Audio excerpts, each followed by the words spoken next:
Hey there, darlings.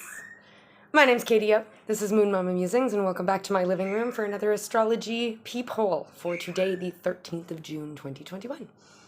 So before I start, I just want to make a little bit of a note that I made a little bit of a slip of the tongue yesterday in my video. I mentioned that the sun was going to follow Mars into the sign of Leo. That was a mistake. It is going to change sign. However, it won't be to the sign of Leo. It will be to the sign of Cancer on the 21st of June 2021, and that will also be our beautiful summer solstice. So I just wanted to correct that, but I will have thoughts about that coming soon. But on another, well, we'll cross that bridge when we get to it. Today we have our waxing crescent moon still in the sign of Cancer, and we've got some nice, beautiful, lovely, interesting kind of things that we want to deal with. All right, so first, let's talk about the moon. The moon is making a trine with Neptune. Neptune is in the sign of the Pisces, her home sign. So Neptune is all about this like watery, dreamy energy. It can definitely be about illusions and about deception and about the foggy window. But I feel that lately, I mean, at least the people, you guys that are watching me, you guys have gone through a lot of transformation lately, and the way that you identify with your emotions and the way you identify with your subconscious has changed a lot. And you don't see Neptune in the same daunting way that you used to. You used to not trust Neptune very much because, as I like to refer to her, she's a bit of a Phoebe Buffet from Friends. If you don't know, like it's a bit like crystals and moon rituals and like hippy dippy stuff that a lot of people kind of go like, ugh. But we've learned to sort of that she's got her place, right? So yes, this can be very challenging for some people in that it could be, you might be being misled by your subconscious or by your emotions. You could be getting a little bit, if you're out of balance with your inner sort of voice or the little whispers that are inside of you, with your gut feelings, with your intuition, whatever you want to call it, you might be feeling extremely confused today. You might be feeling like you don't really know how to evaluate how you feel or what is happening, which isn't super pleasant. But for the majority of you, I'm feeling like this is actually going to be a really boisterous kind of time for us. Today and the last couple of days have been hyper, super duper intuitive hits. Like, we are human antennas right now, my friends. We are like satellite dishes picking up everything. So your intuition is spot on. The synchronicities are mad. You're running into people by accident, or, you have two different friends that'll send you something at the same time, or like, it's all kind of overwhelming, and you're like, what is actually happening? So if you're feeling really tapped in, don't be surprised. But just keep in mind that the more balance we bring into this sort of energy, the more we stay comfortably tapped in and pleasantly surprised versus like shocked that maybe we're not quite sure how to evaluate what's going on. And the reason I say this is that the moon is also making an opposition with Pluto. All right. So an opposition is a tug of war. It's a push and pull. The two energies are on opposite sides of a very frayed string, and they're pulling as hard as they can in opposite directions. And if they don't stop and help each other, or stop and just like find a common ground, that string will snap. So like I said, is our emotional selves have been undergoing a lot of transformation. And this opposition with the moon is kind of asking us to either put finishing touches on stuff that we've been maybe skirting around, or if you've been resisting any sort of death and rebirth where it comes with your subconscious or your emotional sense, they're saying that you got it now. It's time. Like, it's time to put that thing in the ground, all right? So this can be really, really, really uncomfortable energy. But like I said, there's a certain subset of you guys that have been doing so much shadow work and you've been that like, I spoke about it in one of my Instagram videos, that it's like a janitor who's so used to sweeping up severed heads that they just like they're not bothered by the severed heads anymore. They're just like sweeping up the garbage and just like the blood and the guts and whatever. Like, with Pluto energy, is it like you can become comfortable with it? And if you have placements, especially with Pluto in certain places, if you do have watery Pluto placements, in fact, for this day, you're actually going to feel you're going to feel like it's going to be okay. You're going to be okay. this death and rebirth is necessary, and it's going to make you a lot more fortified in those new sort of, that like you've cut your baby teeth, right? Or you've cut your new adult teeth after the baby teeth have fallen out. And now you're finally like feeling like you can really bite down on that corn cob, or that apple, that thing that you have to like really bite into it and have like a nice firm grip. But, before we were like not quite sure if it was still too sensitive. I'm getting that it's not anymore. We're good to go. Okay, so we have some Venusian energies that I want to talk about as well. And this is going to be kind of, like I said, I said I would explain a little bit more about kind of those like unexpected things that were coming. We're going to get into it. So we've got Neptune making a sextile with Uranus. Uranus is the planet of unexpected upheaval, of sudden change, of bam, here we go, it's different now. And a sextile is a beautiful, harmonious orientation together where they kind of like this energy of sudden upheaval helps out Venus in whatever she's going through. And we also have Venus in a square with Chiron, and Chiron is the wounded healer. And Chiron can be a bit scary because it's all about the things that we don't really like the wounds that we want to heal, that we have a hard time actually dealing with, that we kind of want, we feel more often than not driven to skirt around them or trying to avoid them. It's like the thing at the top of the list that's in big red letters, but we're like doing all the easy tasks first before we get to the one that's super time consuming. All right. Now, and a square is a challenging opposition. So we're going to have to deal with that thing at the top of the list now. All right. But I want to bring up something that I brought up yesterday, is that it's like now that Mars has moved off to the sign of Leo, where, by the way, I wanted to make a point. Leo is super determined, right? It's a really determined energy, and it can often have a lot of sexual energy. So if you're feeling frisky or very passionate, don't be surprised. Just a note. Especially, it's like, again, Mars has left its lover Venus in the sign of Cancer. So Mars it's like when the cat's away, the mouse will play, but for both of them, right? So Mars is off doing his warrior thing where it's like insufferable bachelor taking out the town, like going to do whatever he wants. But Venus is doing the same thing, okay, my friends? Venus is like, this is the ladies' vacation. She's got fed up of all the shit, and she's gone, you know what? Don't call me for 2 weeks. She's got the automatic reply on her email, her voicemail message has even been changed to like, don't call me, I'll call you. And she's gone off to the spa. She's going to see her therapist. She's going to have a chemical peel. She's going to do everything that she needs to do to get herself back to normal. She's like literally going on a detox retreat and going, fuck all of y'all. I need to step back, and I need to just like cleanse myself of all this nonsense. All right. And this is kind of the stuff that's going on right now. So for the next couple of weeks before she changes sign, there's not really going to be that much that's happening. Remember, Cancer is a beautiful, nurturing energy about the home, yeah, about how we feel stable, about how we feel secure, about what creates structure and stability in our life, but with regards to this Venusian energy, which is love, passion, creativity, abundance, da da da da da. Cancer doesn't really move, though. Cancer is a bit of a static energy. So this is, like I said, it's like everybody's left Venus alone finally, and she's going to get that time for the next, until the 27th of June, when she moves to the sign of Leo. She is taking this time to be quiet and do what she needs to do and not give a crap. So your feminine side of things, you're going to want to do shadow work. You're going to want to, and it's hermity energy. And I know you're like, but I've already been hermiting. I'm sick of hiding from people. When do I get to be a human again? Guys, there's a time for work and a time for play. It's like if you're one of fucking Santa Claus's elves. You know what? You're going to have a hard workload leading up to the 24th of fucking December, because that's when the boys have to go. It's about as useless as about as useful as an ashtray and a motorbike to have all the time on the 25th, 26th, and 27th to make toys. Because the train's already gone, okay? It's the same kind of deal. I know that's kind of a convoluted analogy, but you get what I mean. It's like, there are things where you just have to put the energy in when you need to do it.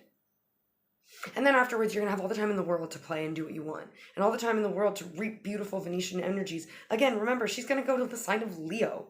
And Venusian energy in the sign of Leo, my friends, fuck. If Mars is like hardcore and sexy, Venusian energy in the sign of Leo is like bound chicka wow wow. Like, oh my God. Like, it's undeniable sexpotism, all right? So just chill out for now, and you're going to have all the fun you want, all of the money, all of the art and music and love and food and whatever you want. It's all going to come to you, but just like a couple more weeks and you got to heal, okay? So I want to point out that I want to go back to these little points about Venus, okay? So the square with Chiron, this is going to be the wounded healer again. Remember, she's at the spa and the therapist. She's got to do what she has to do to feel better about herself and to get ready for this Leo energy where she knows she's going to have to be on fucking point to get what she wants, right? Especially because she also knows there's going to be a certain amount of picking up the pieces after Mars, who's been gallivanting around by himself in the sign of Leo. Good Lord, she's gonna have to pick up the shit first, and then she's gonna be like, okay, now that everything's under control, look how hot I am. So this is the heal your wounds, okay? Whatever you've not been dealing with, whatever has been at the top of your list that you've been going, I'm gonna deal with all this easy stuff first, and then I'll get to the hard one. It's time to do with that, okay? And the next thing, like I said, is that Venus sextiling Uranus is, remember, Uranus is unexpected change, it's upheaval. But this is going to be small successes in money, small successes in love, small successes in creativity in your relationships. It's nothing monumental yet, because remember, Cancer is it's a static sign. It's not where you go off and make your big changes and meet your new business partner and find your lover forever, like forge that beautiful relationship that's going to last for 30 years. This is where you create the structure to be able to jump when you need to jump, but it's not yet. All right? So be patient with yourselves, my loves. Things are coming, but just not right now. Okay? All right. Let's pull you guys a starseed oracle for today. My hands are quite sore, so I'm going to do my little like spread out the deck and be slightly alternative about the shuffle. Just because, like I said, a little bit. Actually, you know what? I'm gonna cut it. It's gonna be easier. Cut the deck. What do we got? Deep cellular healing. This is, oh my God, that's crazy. Deep cellular healing on the bottom of the deck. Weight of the world. Oh boy. Okay. So first of all, deep cellular healing. This is a shout out again to Venusian energy being at the spa. Okay, we are healing. This is this is Arcturus energy. If you don't know much about the Arcturus constellation with regards to, or star system rather, with regards to star seeds, go look it up. It might resonate for you. But these guys are healers, and they're deep healers. So you could be healing generational traumas. You could be dealing with basically like unraveling programs that put in place in childhood, for example. Like if your father didn't like to talk about emotion, and every time something touchy came out, it was immediately block off, let's go to the movies. You might observe those patterns in yourself, and this might be a time where you want to change those. Or it could even be like, it could be even more profound than that. But either way, this is like things from your past. It could be even like, I'm getting that it could even be like, it's generational. This could be like, for example, you may be First Nations in your country, and because your family ancestry has been subjected to so much oppression or systemic racism or whatever it may be. Let's be honest now, guys. Remember, Age of Aquarius, humanitarian. There's a lot of things that right now are dealing with the collective and not just ourselves. So you could be healing things in yourself that have been taken on absolutely unbeknownst and unintentionally by your subconscious from that generational trauma, from your ancestors being mistreated. It could be so many different things. It could be bad habits from old relationships. It could be things like you once were told that boys don't dance, but you've always wanted to do ballet. And you're like, you know what? Maybe I have to get over the fact that boys don't dance because I really truly feel driven to try ballet, whatever it may be. Either way, we are in this healing phase, and it's because we've come through this beautiful portal. But there's a quiet time that we have to do, okay? There's this void that we are living through right now. And this void right now is bringing heavy energy, okay? Remember, I said that when you're out of balance,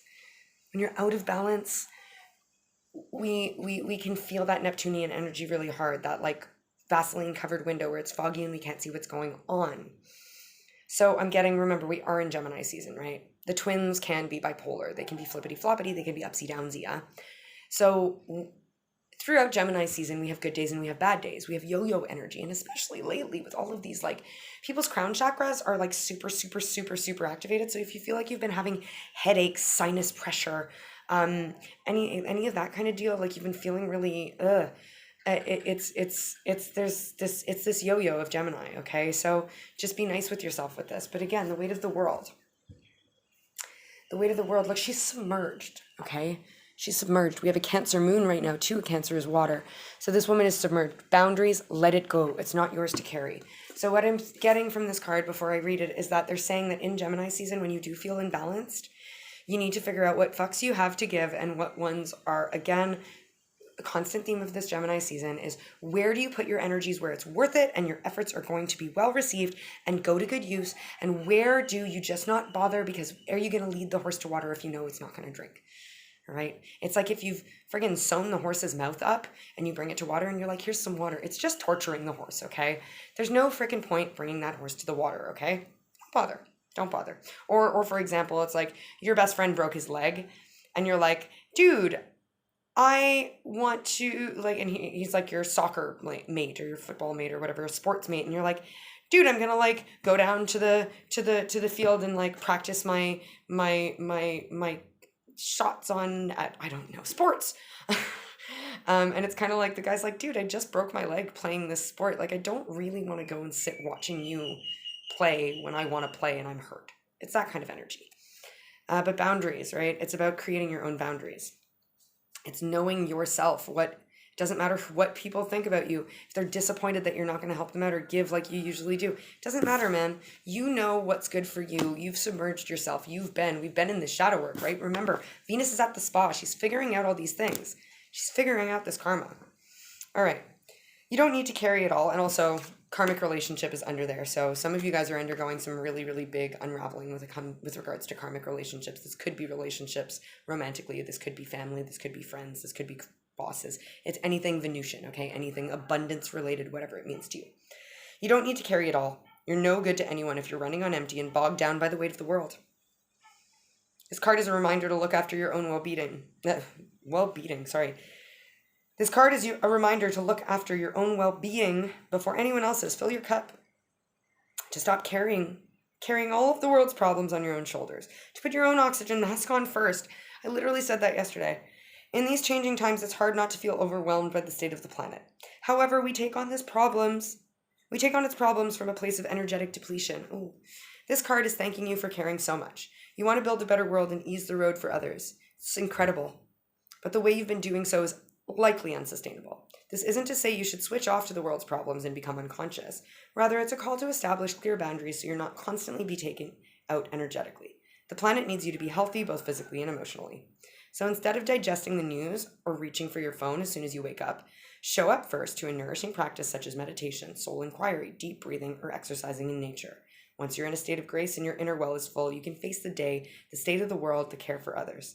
And by the day's end, take this energetic shower by emptying out anything that's not yours to carry. You can pick it up again the next morning, or if you choose, but give yourself time and space to rejuvenate and rest. Starseed Soul Inquiry, what are you carrying that isn't even yours? Guys, this is crazy. Okay, so I did a reading yesterday and I literally explained this to this person. Okay, so think of yourself as a gobstopper.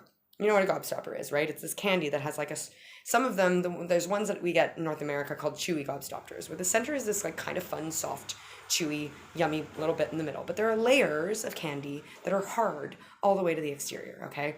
You, your personal self, your cup. Where's the cup? You're the cup. Your Ace of Cups is that soft, gooey center.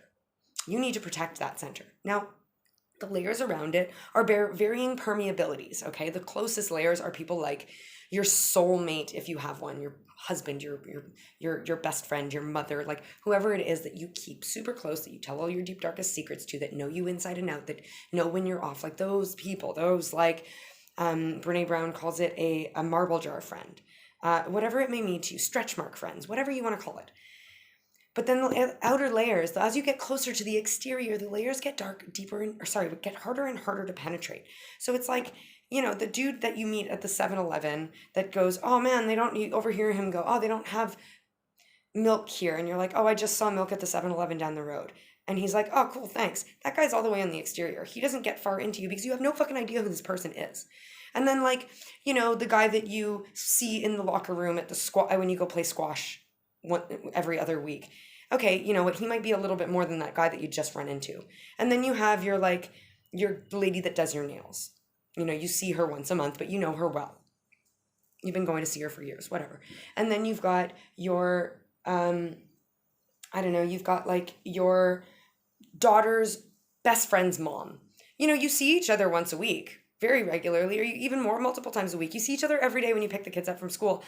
But like the truth is that you're not really gonna call her over for a glass of wine, you know? Like you're happy to see her when you see her, but you're not gonna call her over. And then you've got your like, okay, your core crew, yeah, your friends that you call over to like, you know, your book club, your whatever, and then so on and so forth. But there are like various levels of permeability that you like tell different levels of secrets to different people, etc., etc.